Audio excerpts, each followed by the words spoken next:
Hello नमस्कार दोस्तों। Welcome to the learning IAS. आज इन्वायरमेंट की हम क्लास 3 पे पहुंच गए हैं। कल तक हमने देखा था कि वायु प्रदूषण क्या क्या है ना। कौन कौन से वायु प्रदूषक हैं ये देखा था। वायु प्रदूषण हम पढ़ रहे थे पर्यावरण प्रदूषण में। पहला हमने वायु प्रदूषण उठाया था। अब उसके सरकारी उपाय हमने कहा था देखेंगे। तो ये पहला हम सीपीसीबी को लेते हैं, ठीक है ना। ऐसे ये 12-13 सरकारी उपाय हैं कि कैसे वायु प्रदूषण को कम किया जा सकता है। तो आज क्लास 3 है। क्लास 3 में हम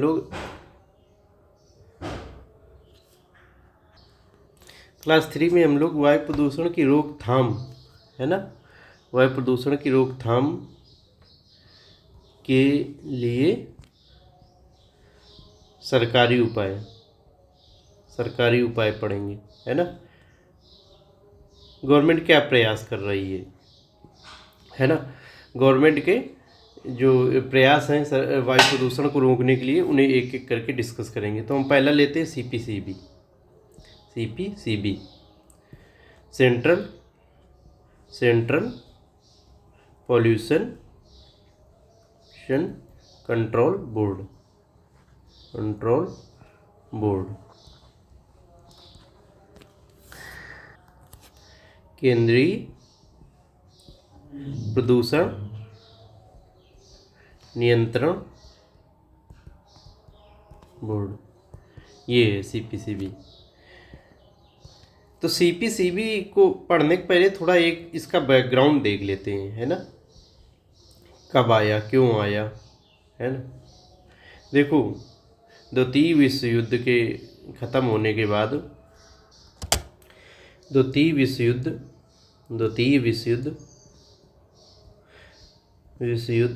1939 से लेके 1945 तक चला। 1939 से लेकर 1945 तक चला। 45 के बाद फिर लगा कि बहुत ज़्यादा हानि हो गई है। फर्स्ट वर्ल्ड वार इसमें तो इतना नहीं हानि हुई थी, बहुत हानि हुई थी। लेकिन द्वितीय विश्व युद्ध में बहुत ज़्यादा हानि हुई। फिर लगा दुनिया को कि अब नहीं, अब विश्व युद्ध कभी नहीं करेंगे, आगे विश्व युद्ध ना हो, इसके लिए कई चीज़ें सुनिश्चित की गई। फिर विश्व युद्ध के बाद जब लोग फुर्सत हुए तो फिर उन्होंने पर्यावरण पे भी ध्यान देना स्टार्ट किया। तो पर्यावरण पे जब ध्यान देना स्टार्ट किया तो 1970 के बाद, कह रहे 1970 का जो दशक है वो पर्यावरण जागरूकता दशक है। इसी समय नॉर्मन बोरलाग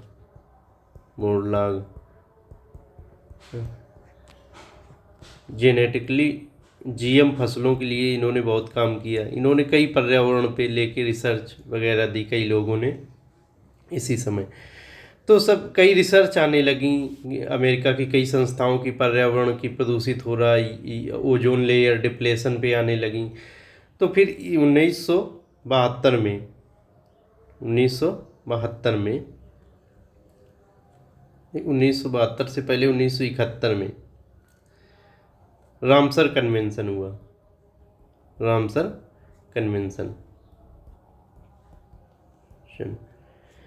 इसमें वेटलैंड, जो आर्द्र भूमियाँ हैं, उनके संरक्षण की बात की गई। फिर 1972 में स्टॉकहोम सम्मेलन हुआ। ये यूएनओ यूनाइटेड नेशन ऑर्गेनाइजेशन का मानव पर्यावरण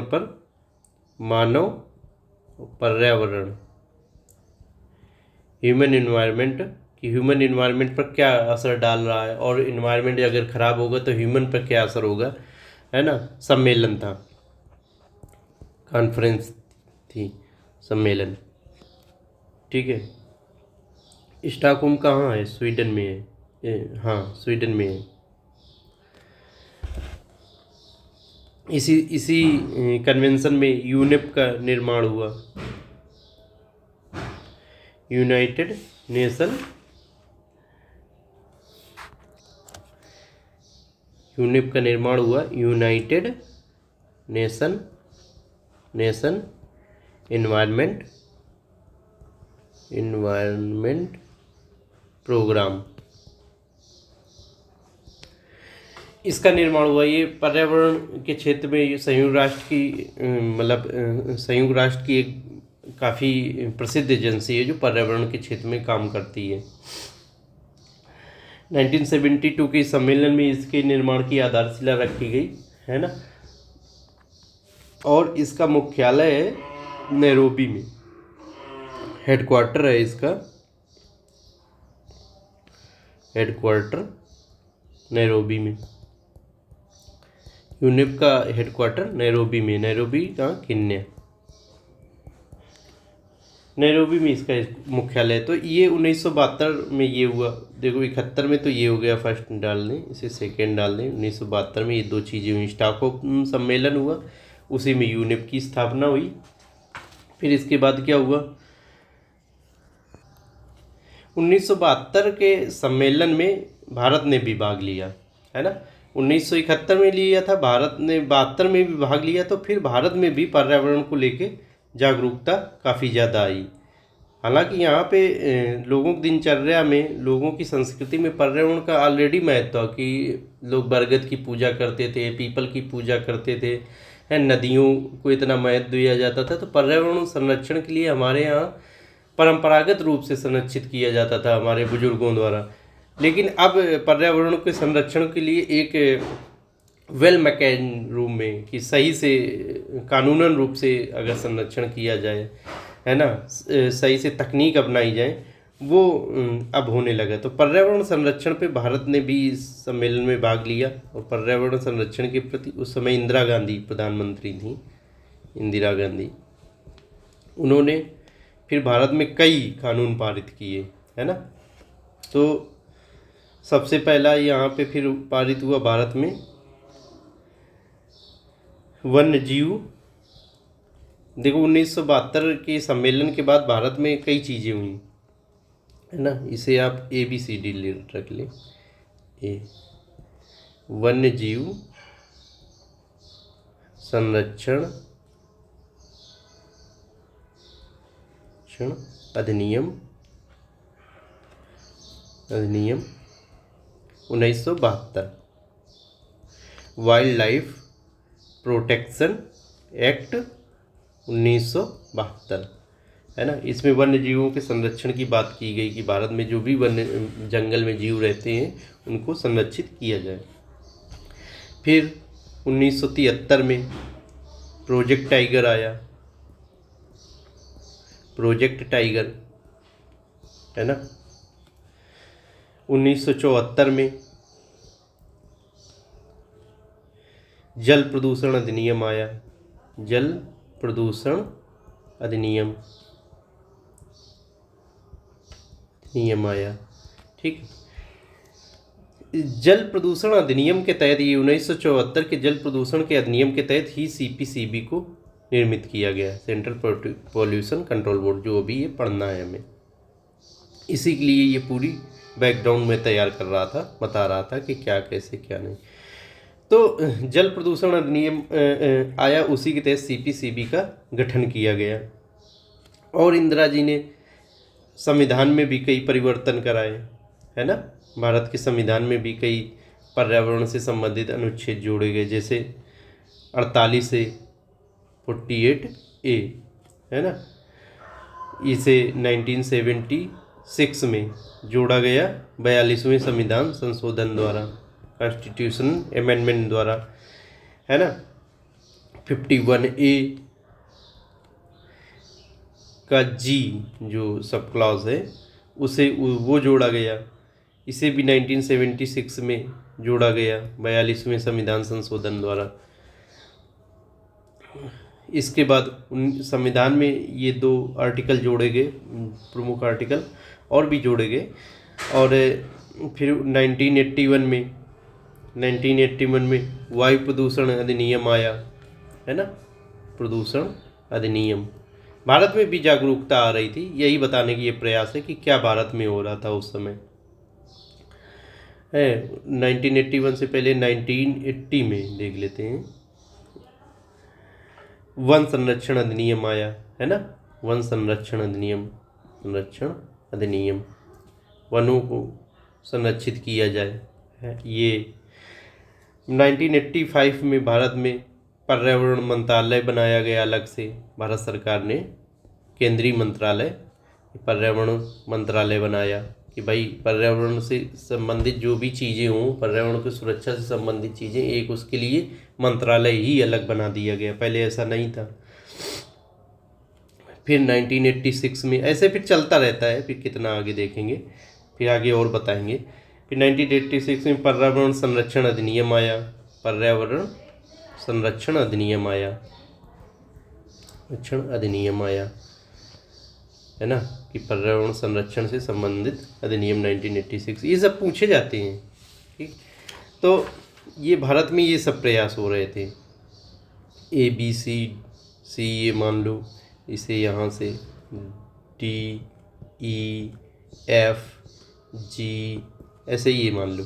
तो ये सेकंड यहाँ 1972 तक हमने देखा कि विश्व लेवल पे क्या हो रहा था। 1971 में देखा विश्व लेवल पे रामसर कन्वेंशन हुआ, सभी देश विश्व के बैठे और आर्द्र भूमियों के संरक्षण की बात की। यहाँ पे भी 1972 में यही हुआ। अब देखते हैं वैश्विक लेवल पे क्या हो रहा था। तीसरे नंबर पर वैश्विक लेवल पे क्या हम देखेंगे, नासा जो अमेरिका की यूएसए की जो नासा स्पेस एजेंसी है, उसने बताया कि O3 का ओजोन O3 ये समताप मंडल ये जैसे पृथ्वी है तो ये समताप मंडल है वायुमंडल में, यहाँ पे O3 की लेयर है ना, ये जैसे O3 की लेयर, ये क्या है, सूर्य की जो किरणें आ रही हैं ये, उसमें अल्ट्रा वायलेट रेज हैं जो UV रेज है ना, पराबैंगनी किरणें, उनसे सुरक्षा करती है, उनको यहीं रोक लेती है O3, और ये पृथ्वी पे UV रेस को नहीं आने देती। तो ये UV रेस क्या करती है कि मानव शरीर में, अन्य जीवों के शरीर में त्वचा कैंसर उत्पन्न करती हैं, तो इन्हें O3 रोक लेती है, तो फिर मानव की सुरक्षा होती है, स्वस्थ सुरक्षा होती है, या जीवों की स्वस्थ सुरक्षा होती है। तो ये नासा ने बताया कि O3 का क्षरण हो रहा है, O3 कमज़ोर हो रही है। एक सेकेंड,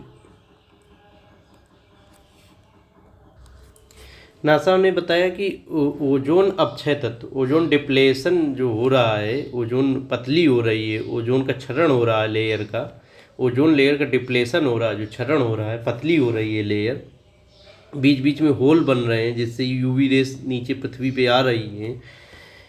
ये कई तत्वों के कारण हो रहा है, CFC क्लोरोफ्लोरोकार्बन और जो गैसें हम उत्पन्न कर रहे हैं उनके कारण ऐसा हो रहा, और ध्रुवों पर ये सबसे ज़्यादा हो रहा, पोलर रीजन पे सबसे ज़्यादा हो रहा पृथ्वी के। ये जैसे पृथ्वी है, ये हो गया इक्वेटर, है ना, इक्वेटर, और ये हो गया पोल, ध्रुव। तो कई ध्रुवों पे, यहाँ पे सबसे ज़्यादा हो रहा है ये ओजोन का क्षरण, ये नासा ने अपनी रिसर्च में बताया। तो फिर दुनिया के देश इकट्ठे हुए कि ये बताया उसने 1975 में, नासा ने 1975 में ये चीज़ बताई कि ये हो रहा है ना। 1972 तक तो हम यहाँ चले, स्टॉकहोम सम्मेलन हुआ, 1971 में रामसर सम्मेलन हुआ, 1975 में नासा ने ये रिपोर्ट दी, तो दुनिया के बहुत कान खड़े हुए कि अरे ये क्या हो रहा है। तो फिर इसी में देख लेते हैं कि फिर क्या हुआ, ये नंबर डाल लेते हैं कि 1985 में वियना कन्वेंशन हुआ, वियना सम्मेलन वियना कन्वेंशन, है ना। यहाँ पे सभी देश बैठे, वियना क्या है, ऑस्ट्रिया की राजधानी है ना, ऑस्ट्रिया यूरोप का एक देश है ऑस्ट्रिया, वो उसकी राजधानी वियना। यहीं पे सभी लोग बैठे और एक एग्रीमेंट लाए कि अब ओजोन का जो डिप्लेशन जो तत्व कर रहे हैं O3 का, ओजोन लेयर का, O3 लेयर का जो डिप्लेशन जो तत्व कर रहे हैं, जो गैसें कर रही हैं, उन्हें उत्सर्जित करने पे रोक लगाई जाएगी हर देश द्वारा, और ये लीगली बाइंड होगा, लीगली बाइंड होगा ये जो समझौता होगा लीगली बाइंड, मतलब सब लोगों को मानना पड़ेगा कानूनी रूप से। अगर जो कोई नहीं मानेगा तो उस पर एक्शन लिया जाएगा, उस पर सैंक्शन लगाएंगे सभी देश मिलके, ठीक है ना। फिर 1987 में आ गया, इसमें ये वियना कन्वेंशन में ये बात हुई कि ऐसा लाया जाएगा। 1987 में मॉन्ट्रियल प्रोटोकॉल आया, है ना। प्रोटोकॉल एक प्रकार से समझ लो कि कानून टाइप में आ गया वैश्विक लेवल का, कि हाँ ये O3 जो ओजोन को डिस्ट्रॉय करते हैं तत्व, है ना, ओजोन लेयर को कमज़ोर कर रहे हैं जो तत्व, उनको कोई भी अब उत्सर्जित नहीं करेगा, पर्यावरण प्रदूषित नहीं करेगा। उन जो ऐसी इकोनॉमिक गतिविधि या इकोनॉमिक एक्टिविटी नहीं अपनाई जाएंगी जो O3 को कमज़ोर करने वाले तत्वों का उत्सर्जन हो मानव द्वारा और ये डिस्ट्रॉय हो जाए, है ना। इसको मॉन्ट्रियल प्रोटोकॉल को सभी ने साइन कर लिया, सभी देशों ने, और ये लीगली बाइंड है, मतलब सभी लोग इसका फॉलो करते हैं, कोई भी उत्सर्जन नहीं करता जिससे ओजोन लेयर कमज़ोर पड़ जाए। तो ये ओजोन पे संबंधित तीसरा हमने देख लिया 1975 में क्या हुआ। अब हम लोग देखते हैं चौथे नंबर पर क्या हो रहा है। चौथे नंबर पर देखते हैं बटलैंड कमीशन। ये 1983 में आया, बनाया गया, निर्मित किया गया कि भाई जो मानव और पर्यावरण के बीच संबंध है ना, मानव पर्यावरण पर क्या प्रभाव डाल रहा है, जब पर्यावरण प्रदूषित हो रहा है तो उसके मानव पे क्या नकारात्मक प्रभाव आ रहे हैं, उस पर आप रिपोर्ट दीजिए, रिपोर्ट बनाइए। तो ये यूएनओ का मतलब कमीशन था, यूएनओ का, है ना।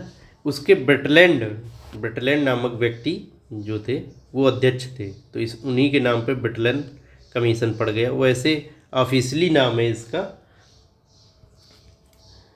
WCED, वर्ल्ड कमीशन, पूरे विश्व का कमीशन ऑन किस पर, एनवायरमेंट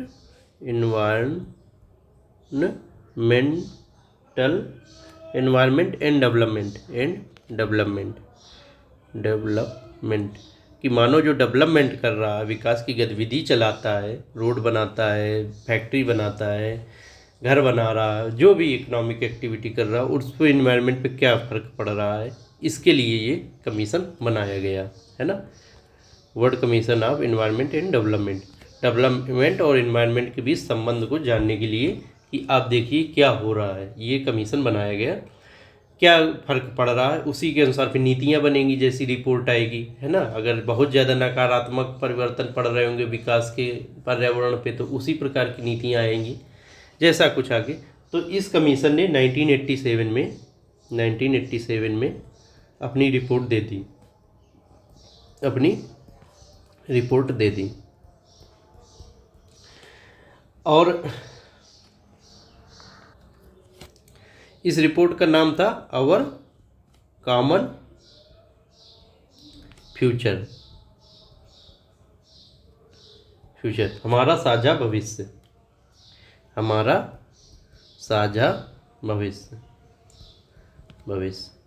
मतलब हम सभी पृथ्वी में जितने देश हैं उन सबका साझा भविष्य है। पर्यावरण एक अगर प्रदूषित करेगा तो सिर्फ उस पर उसका नकारात्मक प्रभाव नहीं पड़ेगा, पूरी दुनिया उस प्रभाव को झेलेगी, है ना। इसमें क्लाइमेट चेंज की बहुत बात की गई आवर कॉमन फ्यूचर में, ठीक है, तो आगे इसे पढ़ेंगे अभी। तो ये क्लाइमेट चेंज पे इसमें बहुत बात की गई कि क्लाइमेट चेंज हमारे यहाँ बहुत हो रहा है। क्लाइमेट चेंज जो मानव अपना विकास के लिए इकोनॉमिक एक्टिविटी कर रहा है, उससे क्लाइमेट चेंज बहुत हो रहा है, पर्यावरण बहुत प्रदूषित हो रहा है, पर्यावरण जब प्रदूषित हो रहा है उससे क्लाइमेट चेंज हो रहा है, जलवायु में परिवर्तन आ रहा है। इसके बाद ये चौथा हो गया प्रयास। पांचवा प्रयास था आईपीसीसी का निर्माण। आईपीसीसी को निर्मित किया गया है 1988 में 1988 में जब ये रिपोर्ट आई आवर कॉमन फ्यूचर, उसके बाद इसे निर्मित कर दिया गया। इसे किसने निर्मित किया? यूनेप ने, UNEP, जो अभी ऊपर बताए थे, यूएनओ की पर्यावरण के लिए एक एजेंसी है, स्पेशलाइज्ड एजेंसी है। और यूनेप ने और किसने किया था? WMO ने, विश्व मौसम संगठन, वर्ल्ड मेट्रोलॉजिकल ऑर्गेनाइजेशन, है ना, WMO ने, इन दोनों ने मिलके IPCC का निर्माण किया। तो IPCC क्या है कि एक अंतर सरकारी पैनल है, अंतर सरकारी पैनल मीन्स मतलब समझ लो कि संगठन है ना। अंतर सरकारी मतलब कई, अंतर मीन्स कई, इंटर, है ना, सरकारी में मतलब देश, कई देश इस पैनल के, इस संगठन के सदस्य हैं। और ये क्लाइमेट चेंज पे, जलवायु परिवर्तन पे देखता है कि क्या हो रहा है जलवायु परिवर्तन में, क्या मानव ने जो विकास कर रहा है, इकोनॉमिक एक्टिविटीज़ कर रहा है, डेवलपमेंट कर रहा है, जो भी गतिविधि कर रहा है, उससे जलवायु परिवर्तन पे कितना असर पड़ रहा है, पर्यावरण पे कितना असर पड़ रहा है, जलवायु परिवर्तन उससे किस लेवल का हो रहा है, इन सब चीज़ों पे ये अपना रिपोर्ट जारी करता है ना। और ये सलाह देता है कि जलवायु परिवर्तन से बचने के लिए क्या उपाय किए जाएं। तो इसके IPCC के कार्य देख लेते हैं, IPCC के कार्य, है ना। कार्य देखने के पहले एक चीज़ और देख लेते हैं, इसका फुल फॉर्म इधर लिख देते हैं। इंटर, आई से इंटर हो गया, इंटर गवर्नमेंटल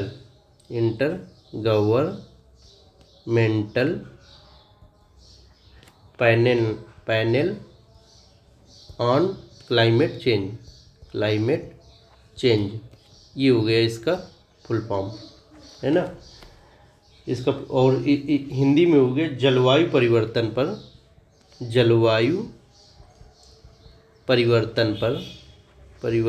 पर अंतर सरकारी पैनल, ये हो गया इसका फुल फॉर्म। मतलब जलवायु परिवर्तन जो हो रहा है उससे संबंधित जो चीज़ें देखेगा कौन? अंतर सरकारी पैनल, एक संगठन, पैनल मीन संगठन टाइप में, अंतर सरकारी मतलब कई उसमें देश शामिल होंगे उस संगठन में, ऐसे समझो। तो इसके कार्य क्या क्या हैं? पहला कार्य ये है कि क्लाइमेट चेंज से संबंधित डाटा इकट्ठा करेगा विभिन्न देशों से, अपना विभिन्न देश की जो एजेंसियां क्लाइमेट चेंज से संबंधित डाटा इकट्ठा किए रहेंगी वो ये ले लेता है ना। और फिर बताएगा कि जलवायु परिवर्तन क्यों हो रहा है, कारण क्या है, कॉज क्या है, मानवीय है, प्राकृतिक है, कुछ भी, है ना, सब बताएगा कि मानव की वजह से हो रहा है कि प्रकृति की वजह से हो रहा है, कि ज्वालामुखी वगैरह विस्फोट होते हैं ना तो उससे भी गैसें निकलती हैं, है ना। और जलवायु परिवर्तन पर सलाह भी देता है कि कैसे इसे बचा जाए। और जो सलाह देता है ये, है ना, जो सलाह देता है वो कहाँ तक देशों ने फॉलो की हैं वो भी देखता है ना, ये फॉलो अप भी देखता है। और जलवायु परिवर्तन के प्रभाव के बारे में भी बताता है कि क्या प्रभाव पड़ेंगे इसके आगे चल के मानव पे। तो ये इसका कार्य है और ये अपनी रिपोर्ट जारी करता है, इन सब कार्यों से संबंधित रिपोर्ट जारी करता है समय समय पर। उस रिपोर्ट का नाम, तो ये IPCC अपने जो भी कार्य हैं, क्लाइमेट चेंज से डाटा इकट्ठा करना, कारण बताना, जलवायु परिवर्तन पे सलाह देना, है ना, और वो सलाह को देशों के द्वारा कितना माना गया है, प्रभाव बताना जलवायु परिवर्तन पे मानव या अन्य पृथ्वी पर क्या प्रभाव पड़ेंगे, इसके सब के लिए ये अपना रिपोर्ट जारी करता है। तो इसकी पहली रिपोर्ट आई थी, उसे असेसमेंट रिपोर्ट कहते हैं, है ना, IPCC की असेसमेंट में रिपोर्ट। मूल्यांकन करता है कि क्या क्या हुआ अभी तक जलवायु परिवर्तन में। तो पहली रिपोर्ट इसकी देखो स्थापना हो गई थी 1988 में। फिर इसने पहली रिपोर्ट अपनी जारी की कब? 1990 में, 2 साल बाद जारी कर दी। दूसरी रिपोर्ट इसने कब जारी की? दूसरी रिपोर्ट इसने जारी की 1996 में, 6 साल बाद। तीसरी रिपोर्ट 2001 में। चौथी रिपोर्ट 2004 में। पांचवी रिपोर्ट 2013 में। और छठी रिपोर्ट सबसे जो लेटेस्ट रिपोर्ट है 2023 में जारी की है ना, 2023 में। ये हम सब रिपोर्ट अभी पढ़ेंगे आगे। तो ये सिक्स्थ असेसमेंट रिपोर्ट आईपीसीसी की है।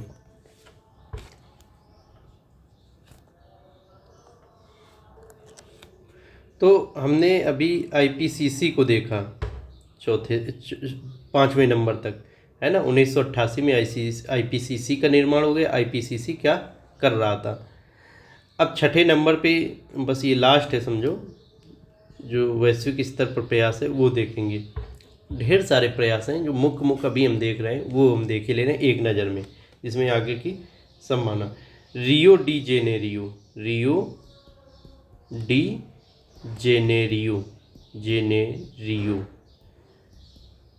है ना। यहाँ पे ये क्या है? रियो डी जेनेरियो, ये है ब्राज़ील का शहर है। Rio de Janeiro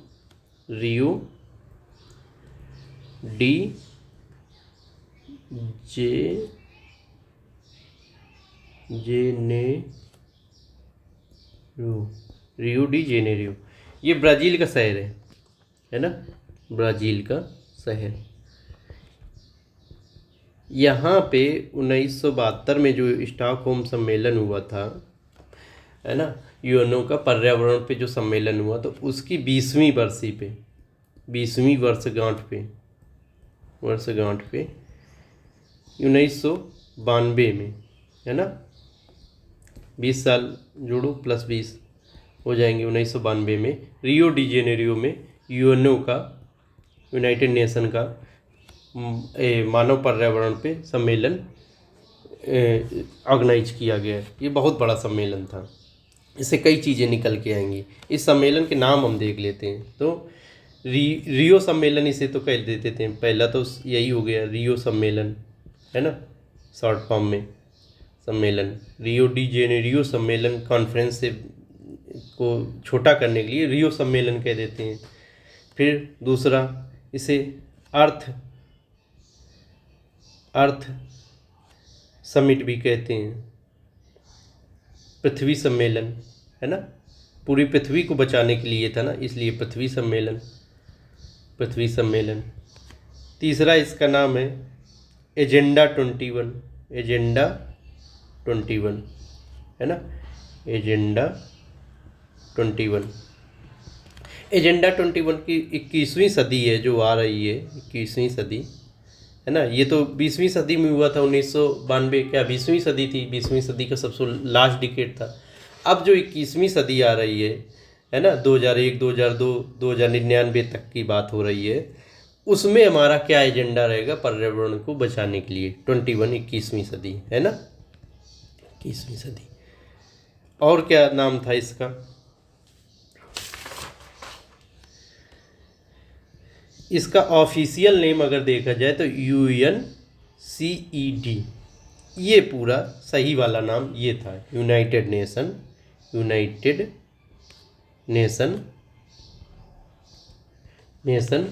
conference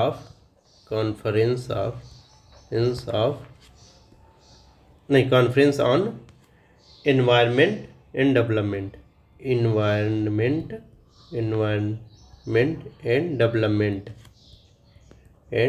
development, देखो स्टॉकहोम सम्मेलन अभी हम आगे देख लेते हैं। यहाँ पे ब्रटलैंड जो कमीशन था उसका क्या था पूरा नाम? World commission of environment and development, मतलब इन्वायरमेंट और डेवलपमेंट पे ये कमीशन था, यहाँ से शुरुआत होती है ना।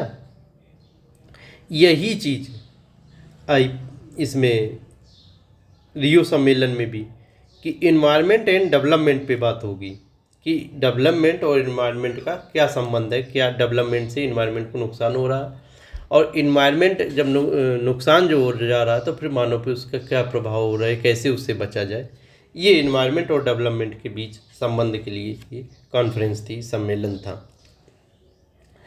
इस सम्मेलन से ये जो रियो सम्मेलन था, रियो सम्मेलन 1992 में हुआ था। इससे 3 सम्मेलन और निकले, है ना। 3 सम्मेलनों का जन्म हुआ जो आगे चल के हो रहे हैं। UNFCCC, ठीक, CBD, UNCCD। तो इसका फुल फॉर्म हम देख लेते हैं सबका, फिर थोड़ा थोड़ा इसके बारे में बता देते हैं। ये तीनों आगे, यही तीनों इम्पोर्टेंट है।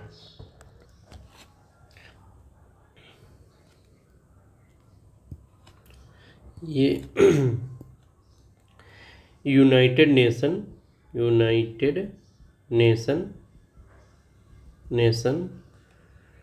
Framework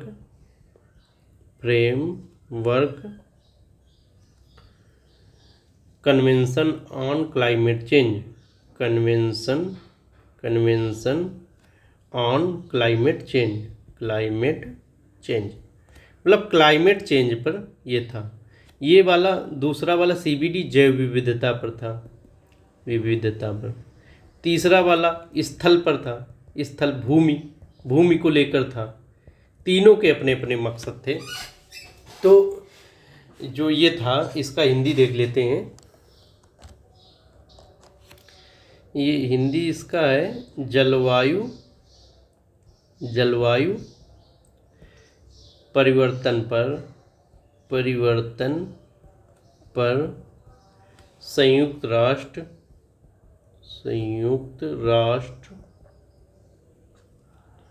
framework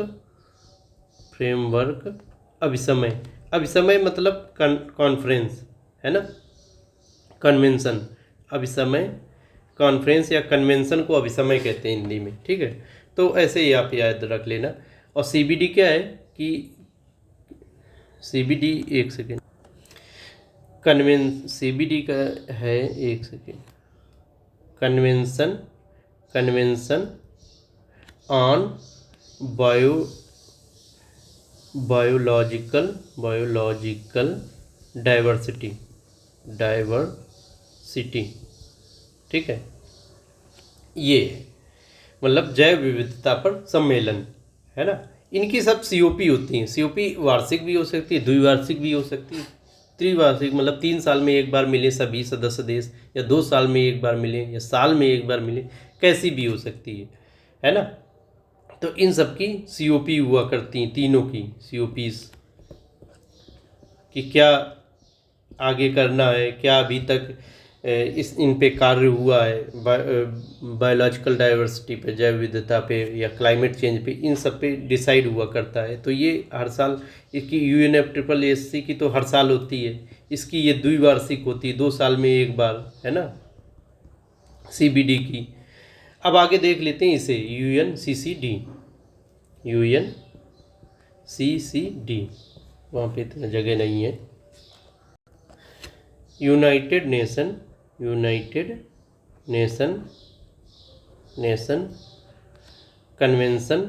convention to combat desertification,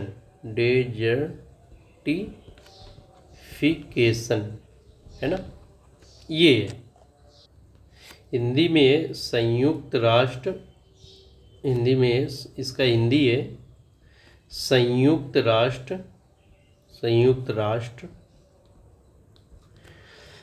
मरुस्थलीकरण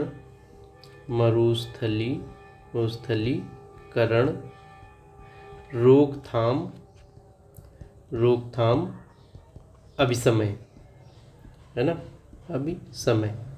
अभिसमय मतलब कन्वेंशन। तो संयुक्त राष्ट्र यूनाइटेड नेशन कन्वेंशन अभिसमय किसके लिए, टू किसके लिए, कॉम्बैट माने रोकना, है ना। किसको रोकना, डेजर्टिफिकेशन को, मरुस्थलीकरण को। जैसे ये मान लो ये डेजर्ट है ना, मरुस्थल है, रेगिस्तान है मान लो, ठीक है ना, जो हमारे यहाँ राजस्थान में पड़ता है, राजस्थान के पश्चिमी इलाके में ज़्यादा है।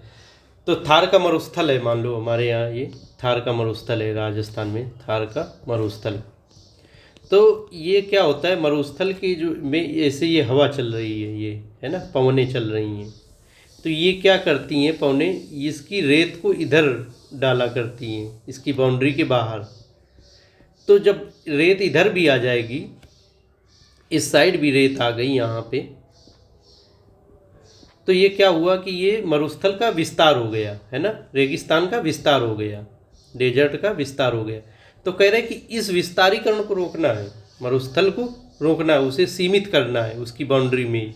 कैसे सीमित किया जा सकता, मान लो यहाँ पे पेड़ लगा दिए जाए बाउंड्री पे, ये मरुस्थल की बाउंड्री है और यहीं पे पेड़ लगा दिए जाए खूब बाउंड्री पे, तो क्या रेत यहीं पे रुक जाएगी, फिर रेत आगे नहीं जाएगी, तो मरुस्थल रुक गया। और जो मरुस्थल है वहाँ पे सिंचाई आदि की सुविधा की जाए, सिंचाई की, तो क्या है, वो भूमि भी धीरे धीरे उपजाऊ में बदलने लगेगी, है ना। जैसे राजस्थान के पश्चिमी इलाके में इंदिरा गांधी नहर है, इंदिरा गांधी नहर, इसने वहाँ पे सिंचाई सुविधा खूब विकसित की है। ये ऐसे, ये जैसे ये इंडिया है ना, तो इंदिरा गांधी नहर इधर है, ये तो ये यहाँ पे देखो, इसीलिए यहाँ पे खूब डेवलपमेंट हुआ। तो यहाँ पे जो एक है श्री गंगा नहर, श्री गंगा नगर, तो जो श्री गंगा नगर है, या और इधर के साइड ये इंदिरा गांधी कैनाल, इंदिरा गांधी नहर कैनाल, इसी के कारण यहाँ पे पहले रेगिस्तान था, ये नहर आ गई, पानी की सुविधा बढ़ाई, और यहाँ पे मिट्टी ऑलरेडी अच्छी थी, बस वहाँ पे पानी नहीं था, इसलिए वो रेगिस्तान बन गया था, मरुस्थल बन गया था। तो मिट्टी अच्छी थी, नहर ने पानी दे दिया, तो यहाँ पे खूब उपज होने लगी। तो ये श्री गंगा नगर जो राजस्थान का है, ये काफ़ी धनी स्टेट में आगे निकला। कई यहाँ से अब कई ISPCS निकल रहे हैं, है ना, इसकी बहुत समृद्धि हुई। या जब पानी कर दिए तो यहाँ पे कपास खूब उगने लगी, कपास। और ये कपास के लिए क्या चाहिए, पानी चाहिए, कड़ी धूप चाहिए, है ना, कपास खिलने के लिए, कपास के ग्रोथ के लिए, है ना। जब कड़ी धूप होती है और मिट्टी अच्छी होती है, तो लंबे रेशे वाला कपास होता है। हमारे यहाँ महाराष्ट्र आदि में जहाँ काली मिट्टी है, वहाँ पे कपास होता है, तो काली मिट्टी बहुत अच्छी होती है कपास के लिए। तो वहाँ पे लंबे रेशे का कपास नहीं हो पा रहा था, छोटे रेशे का, रेशा मतलब धागा, है ना, इतना बड़ा कपास हो पा रहा था। लेकिन अब ये इधर जब इंदिरा गांधी कैनाल डेवलप हुई इधर ऊपर, तो यहाँ पे मिट्टी अच्छी थी, खूब चटक धूप भी है, तो यहाँ पे बड़े बड़े रेशे का कपास हो रहा है, और जो बड़े रेशे का कपास होता है उसे अच्छा माना जाता है। तो इस क्षेत्र में इंदिरा गांधी कैनाल जहाँ पे निकली, तो यहाँ पे समृद्धि काफ़ी आई है। लंबे रेशे का कपास पहले भारत में होता था, लेकिन स्वतंत्रता के बाद ये वाला जहाँ लंबा रेशा का कपास है वो पाकिस्तान में हिस्सा चला गया, इधर, है ना। यहाँ सिंचाई की खूब सुविधा है, नहरें निकल रही है, पंजाब क्षेत्र है, तो यहाँ पे होता है, लेकिन हमारे यहाँ नहीं होता था। तो फिर हमने ये ऐसे पानी की सुविधा की, और मिट्टी वैसी ही है इसके जैसे जस्ट बगल में, है ना। तो मिट्टी तो वहाँ की अच्छी है ही, बस पानी की सुविधा अच्छी कर दी और अच्छा कपास होने लगा। तो इधर ये समृद्धि काफ़ी, इस क्षेत्र में काफ़ी समृद्धि आई है ये क्षेत्र में। तो ये हो गया है। तो ये कहने का मतलब है डिजर्टिफिकेशन कैसे हमें रोकना है। तो ये कहानी हुई हमारी CPCB को गठित करने के लिए, बड़ी लंबी कहानी हो गई, लेकिन इससे कई चीज़ें हमारी क्लियर हुई। तो जो CPCB हम पढ़ रहे थे, सेंट्रल पॉल्यूशन कंट्रोल बोर्ड, उसको अब आगे देखते हैं, है ना। जो हमारे वायु प्रदूषण को रोकने के लिए जो सरकारी उपाय था, उसमें पहला हमारा CPCB था, उसको हम आगे कंटिन्यू करेंगे कल। तो आज के लिए इतना ही। Thank you very much.